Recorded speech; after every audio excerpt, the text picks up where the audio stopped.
Hola, muy buenas tardes, ¿cómo están? Bienvenidos, bienvenidas a su programa podcast Tejiendo con Alma. Y pues antes que nada quiero agradecerles muchísimo porque me he dado cuenta que sí están dándole like a la manita y también se están suscribiendo. Eso quiere decir que estamos dentro de su agrado y somos de los consentidos para todos ustedes. Y bueno, pues en esta ocasión prepárense porque tenemos una historia que va a llegar hasta el fondo de sus corazones. Comenzamos.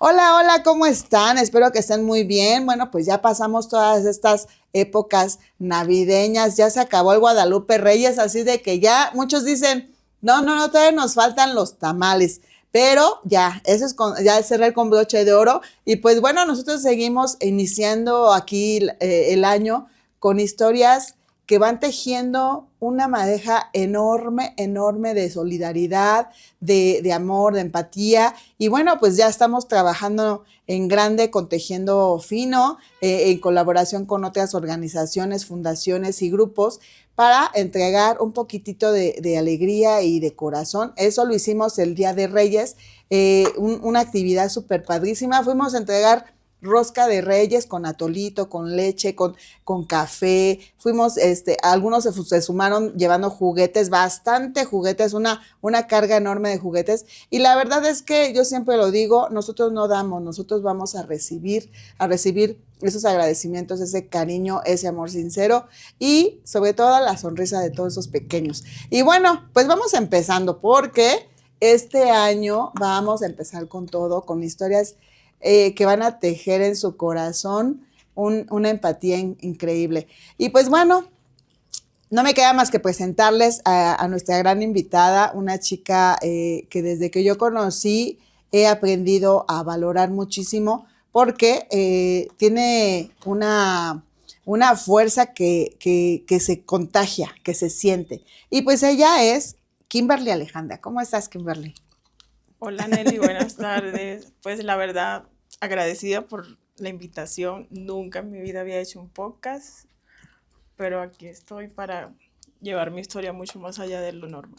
Ok, pues muchas gracias. Fíjate, Kim, que este proyecto surgió precisamente porque tengo la fortuna de involucrarme con personas que tienen unas historias muy interesantes, pero lo más interesante de todo esto es que podemos llegar más allá a la gente que a veces tenemos muchos problemas y que decimos, híjole, pues es que me estoy hundiendo, no puedo salir. No puedo salir. He sufrido mucho y me siento sin ganas de vivir, sin ganas de seguir buscando mis metas.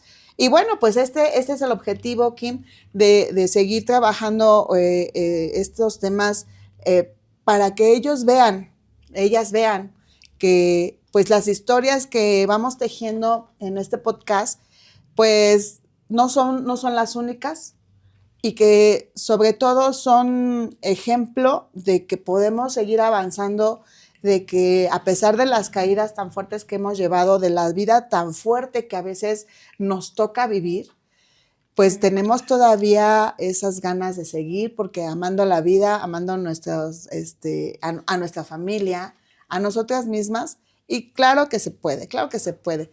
Pues Kim, a nosotros nos gustaría conocer un poquito de ti, y digo un poquito porque bueno, el programa no nos daría para conocer todo lo que tú has vivido, lo poquito que conozco de ti, pero sí me gustaría compartirlo con todos ustedes. Platícanos un poquito cómo fue Kim en su infancia.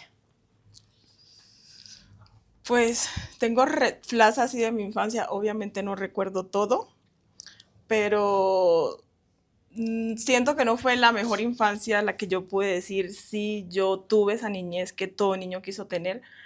Tuve momentos malos, tuve momentos buenos, me quedé con los buenos, porque siento que soy un tipo de persona que no le gusta quedarse con las cosas malas. Me hace más daño quedarme con eso que liberarlo. O sea, yo prefiero soltar, perdonar, porque, mira, el transcurso de mi infancia, yo soy hija única porque soy la única hembra. Tengo puros hermanos varones.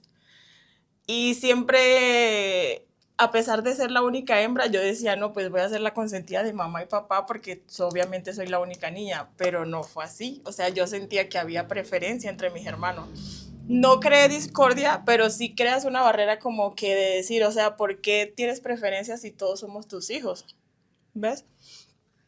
Entonces, sí amo mi infancia, la verdad, porque puedo decir que tuve oportunidad de aprovechar a mi papá, que en paz descanse, a mi mamá, que Dios me le dé vida y salud para que siga conmigo, a mis hermanos, que son la luz de mis ojos, pero me quedo con lo bonito. Ok. Lo malo no lo recuerdo. Y eso yo creo que es muy buena, muy buen tip. Sí, tener, dicen por ahí una mente selectiva, ¿no? Pero eso se hace por elección, porque sí, de repente los golpes te sirven para decir, híjole, yo recuerdo cuando me sucedió tal cosa y ahora estoy viviendo algo similar, pero yo ya lo pude afrontar de una manera diferente. Yo ya le pude dar la vuelta, ya pude entender que también, pese a todo lo malo, siempre hay algo positivo de lo cuando pues, nos podemos jalar, ¿no? ¿Okay? De todo lo malo hay algo que tú te puedes agarrar y decir, con esto me quedo. Así es. Y la verdad, sí, yo sí fui muy tremenda en mi infancia, yo lo reconozco, yo no puedo decir que ay, yo era un pan de Dios porque sería mentirles a todos. Pero igual eso no cambia lo que viví en mi infancia, ¿no? O sea, sí, no viví maltratos así tal cual yo pueda decir. Sí, hubieron unos que me hicieron muchos daños psicológicos que a raíz de mi adolescencia yo creé una barrera con mi propia mamá y yo dije, no, pues a veces sí sentía que me ganaba el rencor y yo decía, no, yo no le puedo perdonar esto a mi mamá porque yo sentía que eso era muy grave lo que mi mamá me estaba haciendo. Te lastimaba, en algún momento te lastimó mucho. Momento.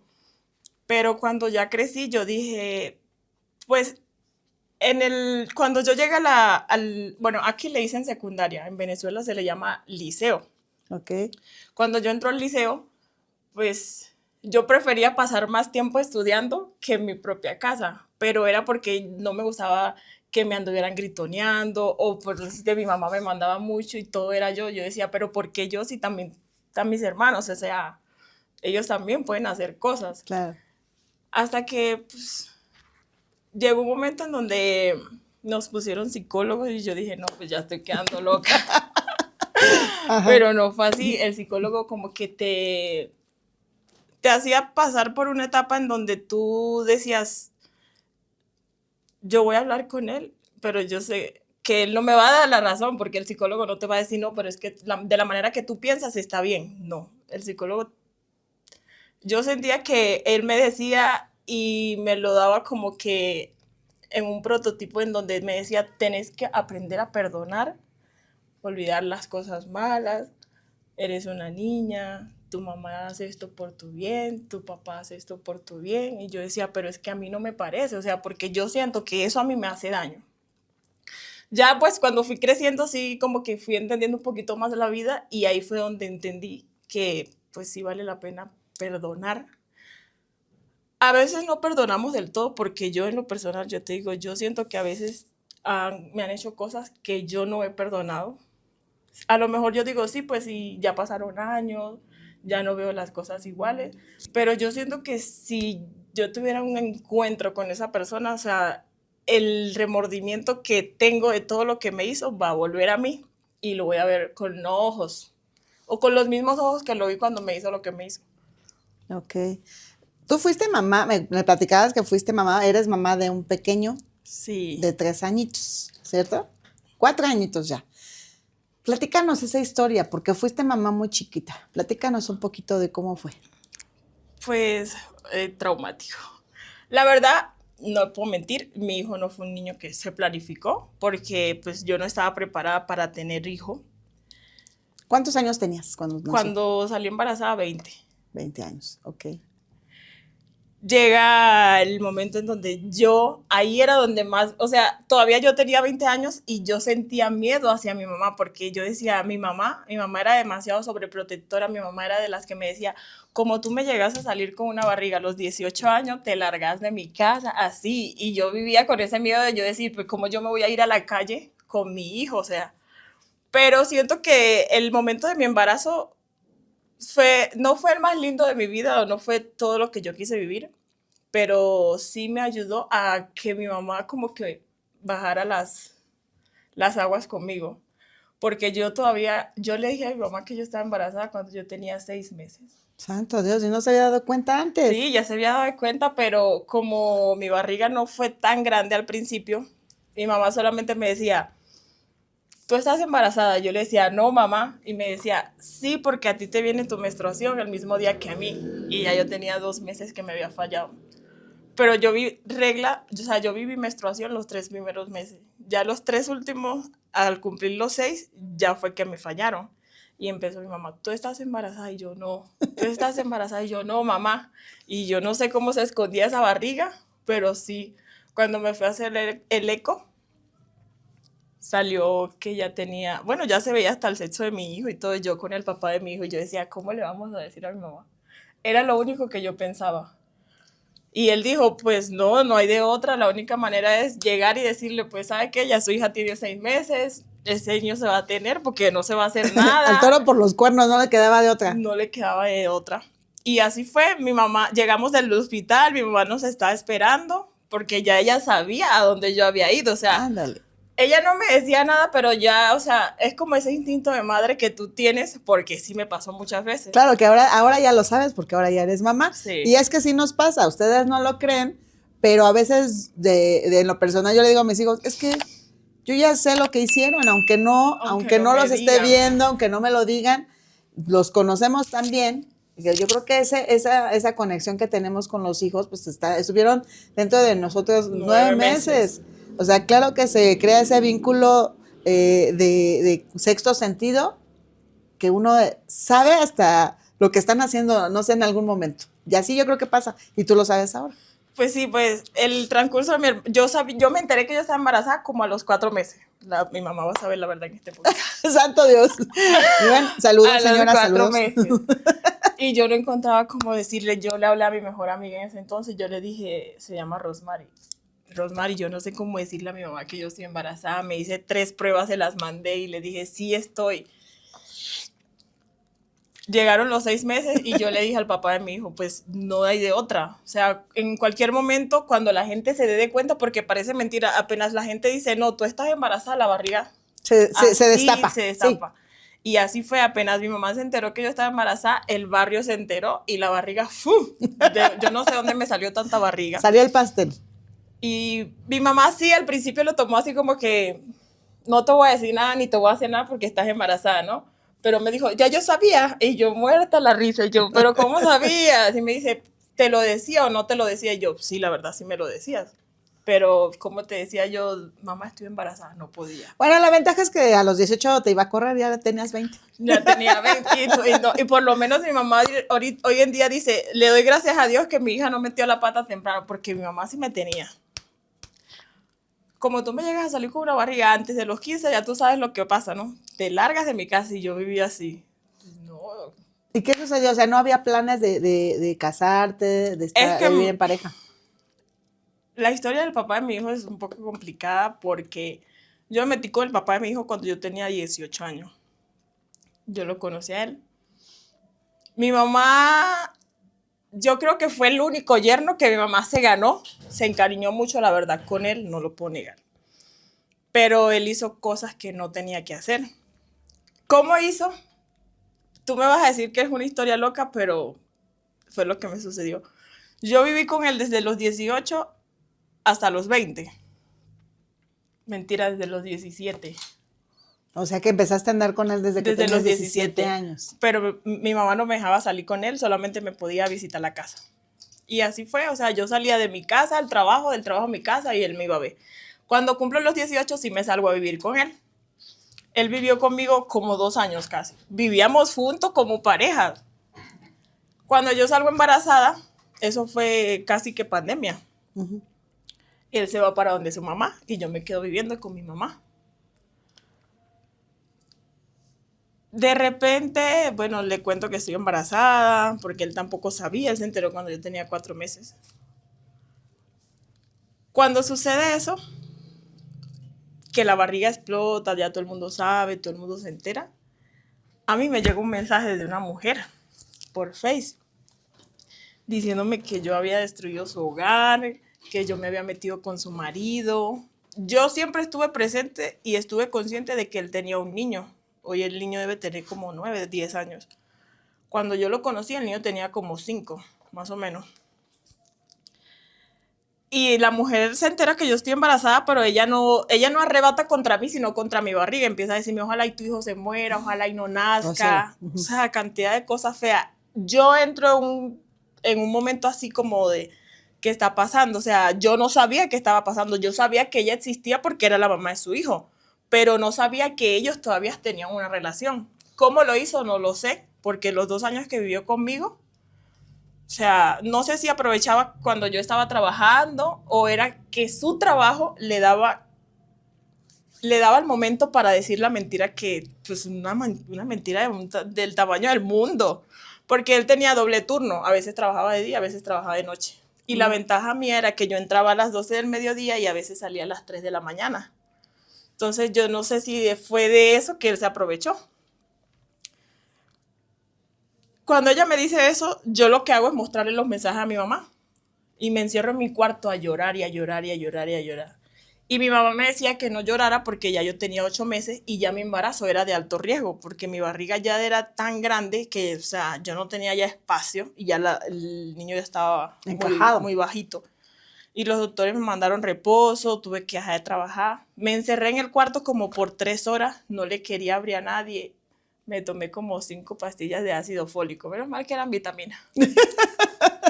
Dios santo. Me dieron sueño y me quedé dormida. Cuando ya no le contestaba, yo no sé, mi mamá como que se asustó y tumba en la puerta del cuarto, pero me consiguen dormida y ellos no sabían que yo estaba dormida. Ya me llevaron para el médico, todo estaba bien. Cuando yo entro a los 9 meses, los doctores me dicen, me dan fecha de parto, me dicen, no, tienes que venir tal día, tal hora, si no te han dado dolores. Llegó ese día y no me habían dado los dolores. Mi mamá me dice, no, pues vámonos de emergencia para que te revisen. Fuimos, me checaron, me dijeron, no, venga mañana temprano. Así fue, me regreso a la casa. Ese día, yo no sé si soy vidente, lo que te estaba comentando ayer, yo empecé a soñar cosas locas. Mi hermano igual y mi mamá también. Yo sueño que estaba acostada en mi cama, me dan los dolores y yo salgo y cuando intento bajar las escaleras, había una mujer vestida de blanco con el cabello largo, pero hacia adelante y le daba palos a mi barriga así y me decía, muérete. Pero me daba era en la barriga. Mi hermano sueña que el niño se está ahogando dentro de una caja y en la caja hay una bomba de tiempo. Ah, por Dios, qué sueños tan locos. Y mi mamá sueña que estamos en la sala de espera y yo voy caminando y el niño se me sale y el golpe fue en la cabeza y el niño se muere. Yo me paro asustada y yo le digo, mamá, mi hijo, fue lo único que yo dije. Ya ahí, eso fue como a las 5 de la mañana, nos levantamos de emergencia, revisaron, el niño estaba bien.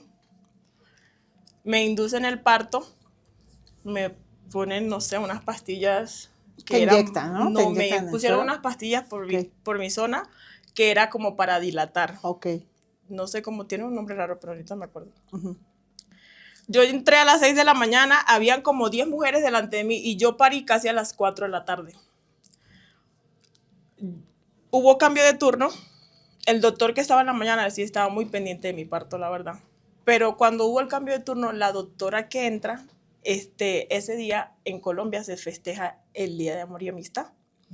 Y ella estaba como que más pendiente a la fiesta sí, y a todo eso, ¿no? A mí me dan los dolores fuerte, ya yo no podía caminar porque me tenían caminando de aquí a allá. Hubo un momento en donde me acerco al doctor a la doctora y le digo, ya no puedo más, o sea, ya me duele demasiado, no dejaban que mi mamá entrara, no me dejaban comer nada. Y ella me dice, aguante su dolor, porque así como cuando lo estaba haciendo no le dolía, entonces ahorita no tiene por qué dolerle. Santo Dios. Y yo llorando, y yo decía, nada, yo me trago mi dolor. Hubo un momento en donde ya el dolor ganó y yo me caigo al piso. Y ya me recogen los camilleros y me tiran en la camilla, o sea, me acuestan en la camilla y me hacen el tacto, y el doctor que me hizo el tacto le dice a los pasantes, ella ya tiene más de 15 centímetros de dilatación, ya era para que la hubieran puesto a parir hace rato. La doctora no estaba, la doctora estaba comprando un regalo. Ah, claro, sí, ¿okay? Para su fiesta, sí, festejar el día. Yo llorando en la camilla con mis dolores, cuando de repente en la bata se ve como se forma una bola. Y yo dije, se me salió el niño, y yo lloraba, y yo decía, se salió, y cuando alzan la bata, lo que se rompe es la bolsa de agua, toda se rompió afuera. El niño quedó adentro sin líquido, seco. El doctor, cuando pasa eso, le dice a ella, tienen 15 minutos para sacar al niño del canal del parto. La doctora llegó media hora después. ¿Santos? Me sube en el burro, me pone a parir y me decía, puja, pero yo en mi noción así todavía de lo que tengo, yo pujando, ella estaba sentada en la silla y nada más la escuchaba cuando decía, es que la fiesta comienza a las 7, yo termino mi turno a las 6. O sea, ella estaba más pendiente de la fiesta, claro, que a lo que tenía que hacer en su momento. Hubo un momento en donde ya a mí se me fueron las fuerzas y ya yo no daba para pujar. Y ella me dice, bájate de la camilla y haz sentadilla. Cuando ella me ayuda a bajarme de la camilla, yo no siento las piernas y mi cuerpo, ¡fum!, ahí me desvanezco. Ya de ahí no sé qué pasó conmigo. Cuando me levanto, ya me tienen en la sala de cirugía para hacerme una cesárea de emergencia. Ahí tuvimos que esperar que bajaran a la que le estaban haciendo la cesárea para poderme meter a mí. El niño duró como 1 hora y media en el canal de parto sin líquido, seco. Totalmente seco, qué dolor. A mí me ponen la epidural, me hacen la cesárea, el niño nació muerto. Morado nació mi hijo. Me lo dice mi mamá porque yo me dormí. En el transcurso de la cesárea yo me dormí. Mi mamá me dice, el niño nació así, del color del cable, morado, su cabecita estaba verde. Y los doctores le dicen, mamá, la verdad no hay nada que hacer. O sea, un niño en el canal de parto 1 hora y media, tú me vas a decir a mí que eso no es negligencia médica. Claro que sí. Sí era negligencia médica. ¿Qué hicieron los doctores? No sé, lo pusieron de cabeza y le empezaron a dar palmadas. No reaccionaba. Y el doctor le dice, mamá, la última opción aquí es a pasarle como electroshok, ¿no? Sí. Así fue que el niño lo reanimaron. O sea, él soltó el primer llanto, cuando lo logran reanimar, enseguida lo meten en una incubadora. Pero ya el niño había perdido no sé cómo se le dice, tiene un nombre raro, pero ya el niño no succionaba, el niño no lloraba. No, o sea, los bebés, por lógica del sonido, ellos lo buscan, el niño no. O sea, había perdido como varias... Sí, no estaba tan varias sensibilidades. Sí, okay. Cuando a él me lo ponen para darle la teta, el niño no hacía esto. O sea, no succionaba. Y ahí fue donde empezaron a llegar varios doctores. El niño empezó a convulsionar, convulsionó como 8 veces en ese momentico. Le empezaron a meter cablecitos por aquí, le tenían varios chuponcitos en la cabeza, el pecho, la espalda, los pies. Le pasaban la comida, la leche, se la pasaban por una manguerita. Una sonda. A mí me bajan de la zona de la cirugía. Yo duré 2 días sin ver al bebé, porque como estaba en incubadora no lo podían sacar. Cuando me suben a piso, que me lo pasan para que le diera la teta, ahí fue donde nos dimos de cuenta que el niño no tenía varios reflejos. O sea, no buscaba, no succionaba, como que no te escuchaba. Y el niño hacia mí tenía un rechazo. O sea, yo lo cargaba y él conmigo lloraba. Con todo el mundo, mi mamá se lo llevó mi mamá, él tranquilo, mi tía tranquilo, las doctoras tranquilo. Pero apenas yo lo agarraba, él como que, o sea, me hacía esto, o sea, no quería estar conmigo. Sí me sentí mal porque la verdad yo decía, no, pues es mi hijo, y 9 meses en mi barriga. Y yo le hablaba, en la barriga yo le hablaba a mi hijo y mi hijo se movía. O sea, el transcurso de los 6 meses hasta los 9 meses fue muy bonito. A mí me suben a piso, empiezan a llamarle al papá de mi hijo para decirle que ya el niño había nacido porque él no estuvo en el parto. Él bloquea a mi mamá del WhatsApp, bloquea a mis hermanos, bloquea a mi tía. Aparece como a los 2 días. Y eso apareció porque él sabía que ya había pasado un día. Cuando llega le dicen que el niño, bueno, le cuentan la historia de lo que había pasado con el bebé. Él lo fue a presentar porque para que al niño lo pudiera atender el hospital al que él estaba asociado, tenía que estar presentado. Porque la verdad el gasto del bebé sí fue muy caro. Sí, claro, pues imagínate. Le empezaron a hacer varios exámenes y los doctores todavía es la hora y mi hijo no tiene un diagnóstico fijo, porque muchos dicen que el niño es epiléptico, otros dicen que el niño es un niño autista, otros dicen que el niño sufre de parálisis cerebral. Cuando a mí me dan de alta al bebé, a mí me dicen que mi hijo tiene 2 años de vida, bueno, 1 año de vida. Y yo ahí fue donde yo siento que yo sí caí en depresión, ahí sí lo admito. Ahí ya las fuerzas de mi mente ya, por más que yo quisiera, yo dame fuerzas, yo no podía. Cuando yo llego a mi casa, yo llego sin mi hijo, porque a él lo dejaron hospitalizado. Llegan muchas personas de la iglesia, porque mi hermano era pastor en ese entonces, o sea, asistía a la iglesia. Y mi hermano sí tiene ojos para ver cosas. Ya yo le cuento a la pastora de la iglesia el sueño que yo tuve, el que tuvo mi mamá y el que tuvo mi hermano. Y llegaron muchas personas de la iglesia que me decían, yo mientras que tú estabas en el hospital soñaba que tu hijo estaba en una caja con una bomba de tiempo y tu hijo te decía, mamá, tengo hambre. Y yo decía, o sea, el mismo sueño que tuvo mi hermano, lo tuvieron las personas de la iglesia, o sea, no puede ser mucha coincidencia. A mi hijo me lo dan de alta, ahí llega su papá al hospital. Tuvimos una pequeña discusión porque yo no podía bajar escaleras y ese día le tocaba la visita a los abuelos. Entonces habíamos quedado en que mi mamá iba a ir en la tarde conmigo a recogerlo y su mamá iba a ir en la mañana. Y al niño en la mañana le tenían que hacer un examen en la cabeza y se tenía que meter con un familiar en la máquina. No llegó nadie a visitarlo en la mañana. La doctora me regañó, me dijo que por qué nadie había ido a visitar al bebé, que se tuvo que meter una enfermera con él a hacerle el estudio porque no había ido la abuela. Y el papá me había dicho que sí, que su mamá sí había ido en la mañana.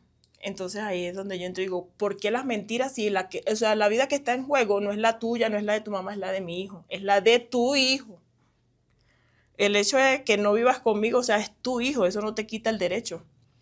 Me dan a mi hijo de alta, él me acompaña a la casa y ese mismo día me acuerdo que me escribe un mensaje y me dice, por el bien tuyo y por el bien de mi hijo, yo me tengo que alejar de los dos, porque no quiero que le hagan daño a mi hijo. Desde ese día no supe más nada de él. O sea, es bien fácil, tú dices, yo me alejo de ti y él, gracias, y me voy. Sí, y te digo algo, yo no me arrepiento de mi hijo porque yo siento que mi hijo a mí me ha enseñado muchas cosas. Como te lo dije ahorita, ningún doctor sabe el diagnóstico de mi hijo. Muchos dicen que es parálisis cerebral. Mi hijo hoy en día, mi hijo no camina, mi hijo no habla. Hace como 6 meses está hospitalizado y le hicieron una cirugía, le pusieron la tráquea para pasarle su comida por aquí y tiene un botón gástrico también, porque ya llega un momento en donde él recuperó como la movilidad de la boca, pero se ahogaba, o sea, lo hacía como que con mucha fuerza y se ahogaba. No tenía control. No tenía el control. Cuando le hacen la tráquea, desde ese entonces ya mi hijo está hospitalizado.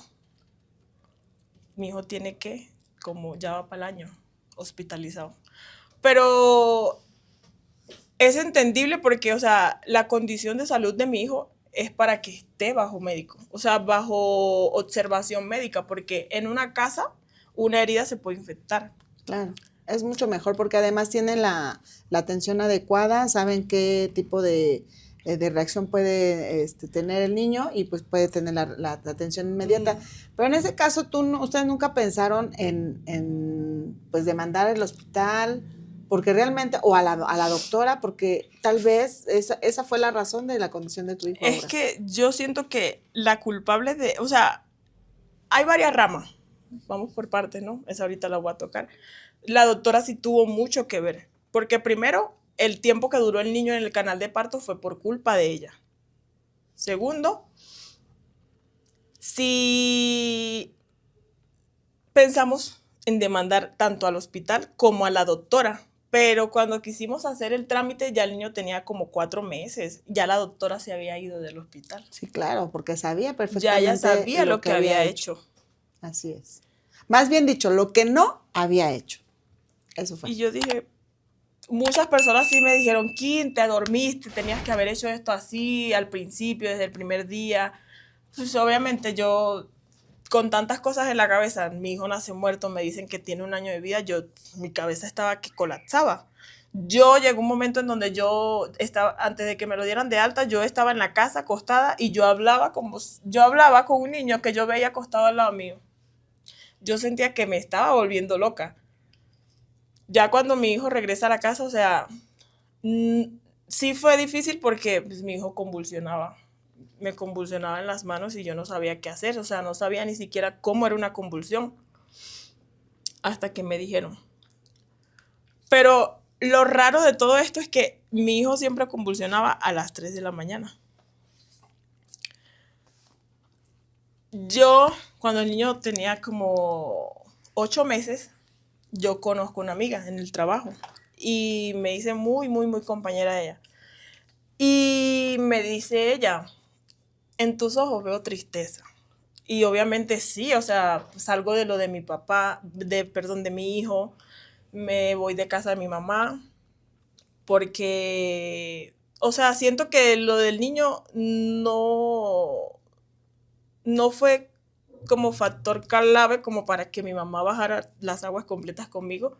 Y ya mi mamá me decía como que yo tenía que salir a trabajar. Obviamente yo sabía que yo tenía que salir a trabajar por mi hijo, porque el papá de mi hijo apenas el niño nació, él se desapareció de nuestras vidas. Pero, o sea, yo no podía salir a trabajar de un mes para otro, porque primero fue la cesárea. Obviamente claro. no me había curado del Tu todo. recuperación no era total. Tenía que guardar reposo, cuarentena. El niño también necesitaba, porque, o sea, mi hijo nunca tomó seno, o sea, él era puro tetero. Carísimas las leches que al bebé le mandaron, eso me costaban 2 ojos de la cara y parte de mi mamá. Yo, la verdad, no me quejo porque yo del padrino de él sí recibí mucha ayuda, en paz descanse, murió en un accidente de moto. Él sí fue el que se hizo cargo del bebé. Él le compraba su leche, cuando el niño necesitaba algo siempre estaba ahí. Pero cuando mi hijo cumple 6 meses, ya a mí me toca salirme de la casa de mi mamá, buscar trabajo. Ahí es donde yo me salgo y le busco una persona a mi hijo para que se quedara con él a cuidarlo mientras que yo me iba a trabajar. Fueron pasando los años y mi hijo se acostumbró mucho con esa persona. O sea, ves que te decía, al principio conmigo él no quería, pero sí se daba con otras personas. Así fue con él. O sea, yo intentaba darlo, por ejemplo, lo dejaba con una amiga y no se daba. Admito que mi hijo era muy llorón, pero era porque era su única manera de comunicarse. O sea, si él tenía hambre, él lloraba. Y eso, él vino recuperando el llanto, fue cuando ya tenía casi los 6 meses. Porque desde el primer mes hasta el 5.º mes mi hijo no lloraba. O sea, tenías que tener las horas calculadas para darle su tetero, porque no sabías cuando él tenía hambre. Mi hijo se encariña mucho con esa persona desde que tenía como los 8 meses hasta la fecha del año pasado todavía. Pero esa persona se quiso aprovechar de la situación del bebé, porque por la condición del niño en Colombia el gobierno le da muchos beneficios. Te pueden dar casa, te dan un subsidio, se llama. Ajá, un subsidio. Como que te ayudan con pañales, cosas que el bebé necesite. Cuando yo me vengo a México, yo no me lo puedo traer, porque primero para sacarlo del país tenía que tener el permiso del papá, y el papá no me lo iba a dar. Porque no sabes dónde está. No, y sí sabía dónde estaba. Le mandé 4 demandas de alimento, y ninguna de las 4 las recibió. Sí las recibió, pero nunca fue. Pero yo siento que eso fue porque él tenía gente trabajando dentro de la fiscalía, se puede decir, no sé, o del bienestar. Porque lo que es aquí el DIF, allá se llama bienestar. Él nunca asistió a las citas de alimentación que yo le puse. Esa persona que cuidaba a mi hijo se quiso aprovechar diciendo que yo lo había abandonado, que él tenía al niño desde que tenía 8 meses y que desde esa fecha él no sabía nada de mí. ¿El papá? No, el señor que lo cuidaba. La persona, ok. La persona que lo cuidaba. Cuando yo me vengo a México, mi hijo cae hospitalizado. Y pues obviamente el bienestar te hace un seguimiento para ver la condición de salud del bebé. Le empezaron a preguntar por mí y él dijo eso, que yo lo había abandonado desde que el niño tenía 8 meses. Que él no me conocía a mí, no me veía la cara a mí desde que el niño tenía 8 meses, que el niño estaba en estado de desnutrición, que el niño había sido abandonado tanto como por su mamá, por su papá y por su abuela. Cuando yo, antes de venirme para acá, yo dejé una carta escrita en donde la tutora legal de mi mamá, como representante, estaba ella y aparte también estaba él. Cuando él hace eso, él piensa que a mi mamá no la van a llamar, ni que la van a informar de todo lo que estaba pasando. A mi mamá la llaman y le dicen, está pasando esto, esto y esto con Samuel. Necesitamos que se presente para aclarar cualquier asunto. Y así fue. Mi mamá se acerca y le dice a él, usted sabe que hizo mal. Yo solamente estoy diciendo la verdad. Es que usted no puede decir que Kimberly no tiene responsabilidad con su hijo y que usted no la vea ya desde los 8 meses. Cuando mi hija a usted le paga mensual, ni mensual, semanal, le pagaba yo a él por el cuidado del bebé.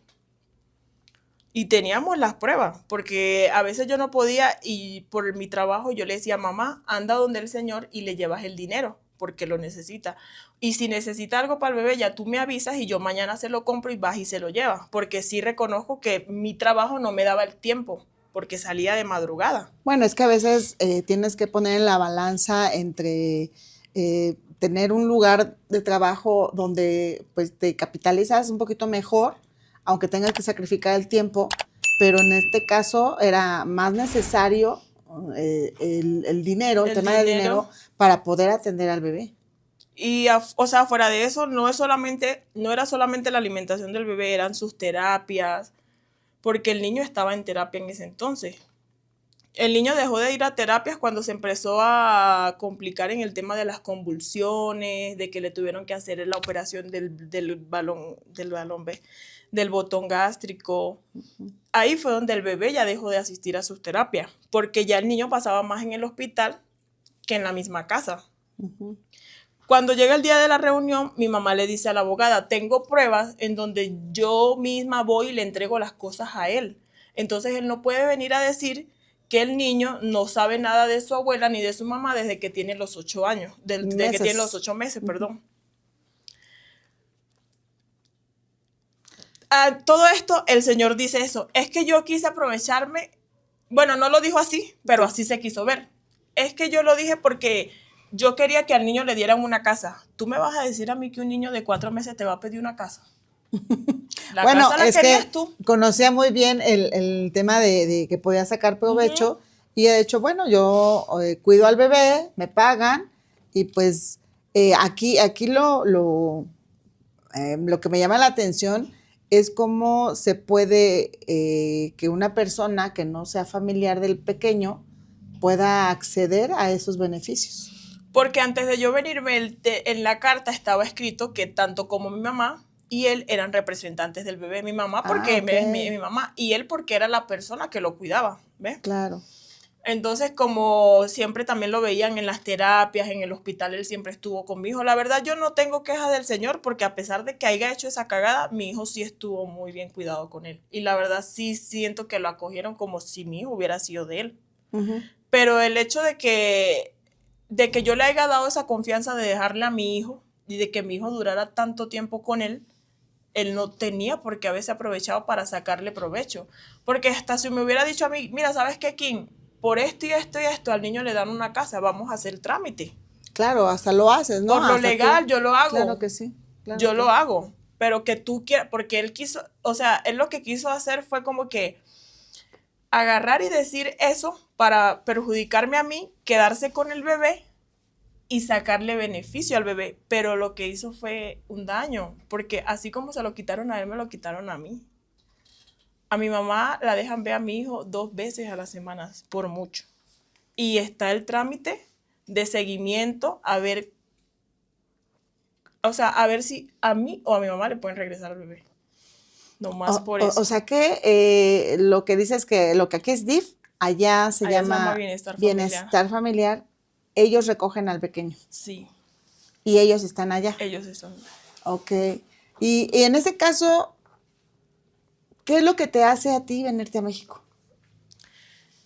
La verdad, yo no, o sea, yo estoy agradecida con México porque México me abrió las puertas y no tengo queja, siempre lo he dicho, así como me han tocado personas buenas, también he tenido malas experiencias con personas que me han tratado de la peor manera que puede existir. Yo, el plan de vida mío era irme a Estados Unidos, pero ¿por qué? Porque en ese entonces yo tenía un novio que era de Estados Unidos y el plan de vida era casarnos, yo tener la nacionalidad y llevarme al niño, porque en Estados Unidos a él conocí unos doctores que podían llevar el tratamiento del bebé. O sea, podía mejorar su sistema de que pudiera caminar, de que en algún momento el niño pudiera hablar. Por esa razón yo me iba a Estados Unidos. Sucede que me vengo, pues, ya saben cómo se vienen los inmigrantes, ¿verdad? Crucé selva, caminando, pasando trabajo, pero yo sabía que el día de mañana, llegando yo allá, todo iba a valer la pena.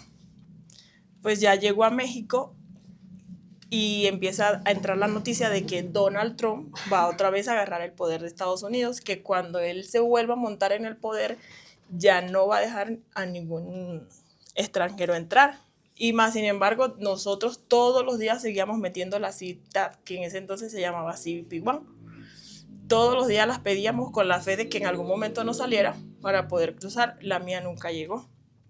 Y ahí es donde yo dije, o sea, yo no sabía qué hacer, porque yo dije, si me regreso, voy a regresar peor, porque ya no tengo nada. O sea, yo tenía lo que tenía y lo vendí para poder venirme, porque sí fue un buen de dinero que uno se gastó para yo llegar aquí.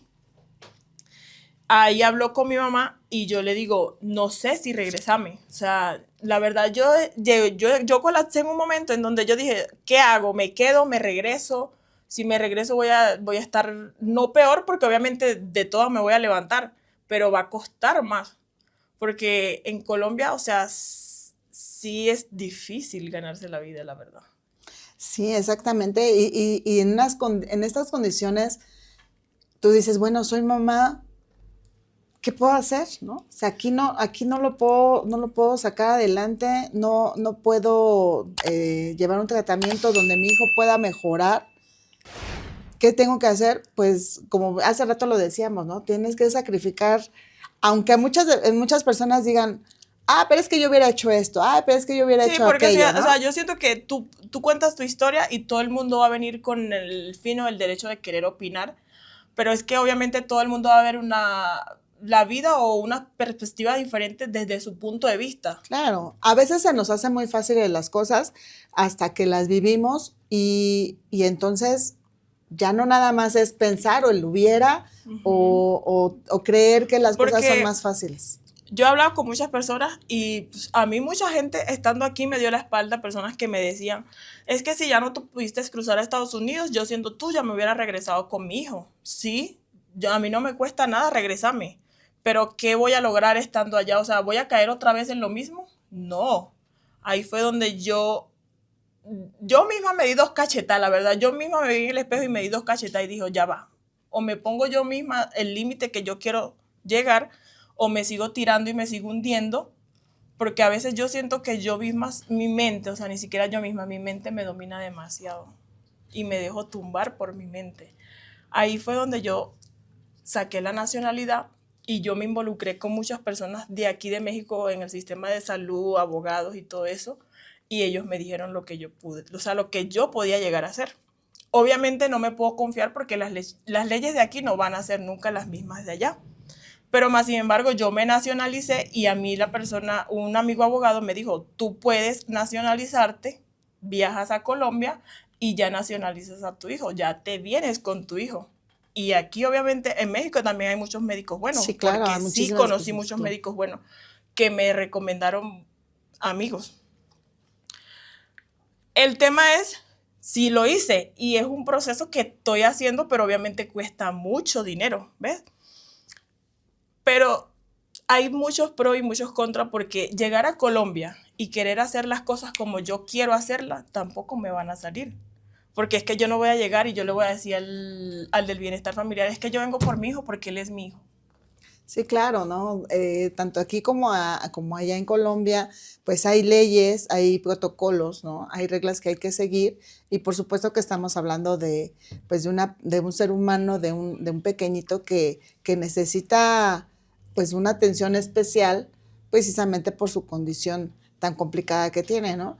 Y pues bueno, nosotros, en este caso, Kim, yo en lo particular, pues sí tengo mucho esa idea de que a veces nosotros las mujeres, lo que más nos mueve son los hijos, ¿no? Y a lo mejor aunque cuando crecen los hijos o cuando están pequeños, no sé, no lo entienden y no lo van a entender y como tú bien lo dices, ¿no? Muchas veces no entendemos nada hasta que somos papás, hasta que somos mamás, que a veces queremos y sacrificamos lo que sea por los hijos, sobre todo en esta condición. Y por eso mismo yo he trabajado muchísimo con lo de Tejiendo Fino, es una red de mujeres donde vamos atendiendo no nada más los temas de violencia, sino como en estos casos que hay que apoyar a las mujeres como tú, porque tú lo cuentas muy fácil, ¿no? Dices, No, a lo mejor yo se lo ve más cuento fácil. fácil con lodo aquí. Claro, sí, yo lo sé, pero a lo que me refiero es que a lo mejor lo escuchamos y dices, bueno, ella lo está platicando, ¿no? Pero el tema de vivirlo, a que a veces caemos en esa desesperación por no encontrar la salida, y por eso nosotros nos hemos enfocado muchísimo a apoyar a las mujeres, apoyar, buscar los canales que sean necesarios para poder llegar pues no, a lo mejor no a solucionar al 100, porque luego a veces son situaciones muy difíciles, pero sí por lo menos a ir encaminando, ¿no? Y en este caso, Kim, digo, más allá de juzgar tu situación, yo creo que tenemos que ser empáticas y yo siempre pues he implorado, siempre he dicho, por favor, hay que ser empáticas, no sabemos, a veces no, tan solo no te lo pongo tan difícil, vamos a alguna tienda, vamos a comprar y la gente ya nos contesta mal o nos avienta las cosas. O te tratan de ladrona. Sí, exactamente, pero no sabemos qué es lo que está pasando también en la vida de esa persona, por qué está actuando así, y yo creo que ahí es donde empieza la empatía, el de querer entender, ponte tantito, imagina ponerte tantito en los pies en los zapatos de esas personas, ¿qué pasaría o qué harías tú si estás en esta situación? Y yo creo que más allá de juzgar o prejuzgar, pues aquí la encomienda es la empatía y la solidaridad, independientemente de dónde seamos. Nosotros todos somos seres humanos, no importa lo que nos divide, a veces son las líneas de algún lugar, pero todos somos iguales, sentimos, vivimos, tenemos a veces la vida más complicada que otros. Y por eso es que Kim te comentaba, estas historias son no por morbo, no para platicar y que la gente se siente un ratito ahí a oír el chisme, ¿no?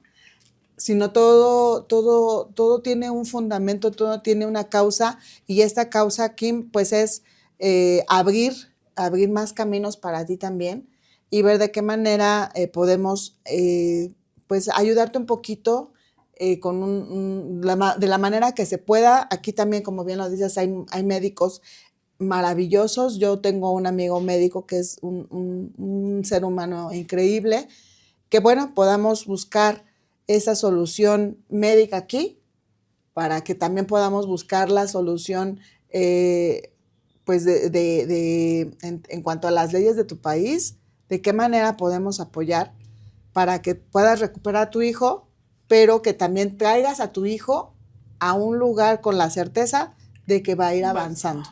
de que va a mejorar y que ese pequeñito que tal vez por negligencia médica va a vivir o va a padecer toda su vida pues la desgracia, ¿no? De no ser un niño normal. Entonces, pero Kim, yo te agradezco muchísimo que hayas abierto un poquito tu corazón con todos nosotros y pues sobre todo hacer hincapié en que todas estas historias no solamente son para contarse, sino para tejer esas redes de apoyo que podamos lograr en grande, porque yo le decía, yo no voy por poquito, no, aquí vamos a hacerlo en grande, tenemos a muchísimos amigos, tenemos a muchísima gente que se solidariza de corazón y que nos va ayudando a buscar y abrir caminos. De que muchas gracias, Kim, y te deseamos de todo corazón que encuentres la solución a todas estas situaciones que son obstáculos, pero que sí estoy segura que vas a poder brincar y vas a poder lograr traer a tu pequeño en algún momento, pero ya para una vida mucho mejor y mucho más digna. Muchísimas gracias. Gracias a ti por acompañarnos este día. Y bueno, pues a todos ustedes, nuevamente, yo sí les voy a pedir que nos apoyen, pues en estas situaciones, ¿no? En estos casos, vamos a ayudar, no porque recibamos algo, vamos a ayudar porque lo que nosotros recibimos, pues es toda la satisfacción de ver una sonrisa más en un pequeño. Y bueno, pues nos vemos la siguiente semana. No te olvides de sintonizarnos todos los martes a las 7 de la noche por nuestro canal Radio Locura TV. Suscríbete, recuerda la manita dedito arriba y nos vemos en la siguiente semana. Un abrazo, un beso, que Dios me los bendiga. Hasta la siguiente semana. Esto fue Tejiendo con Alma.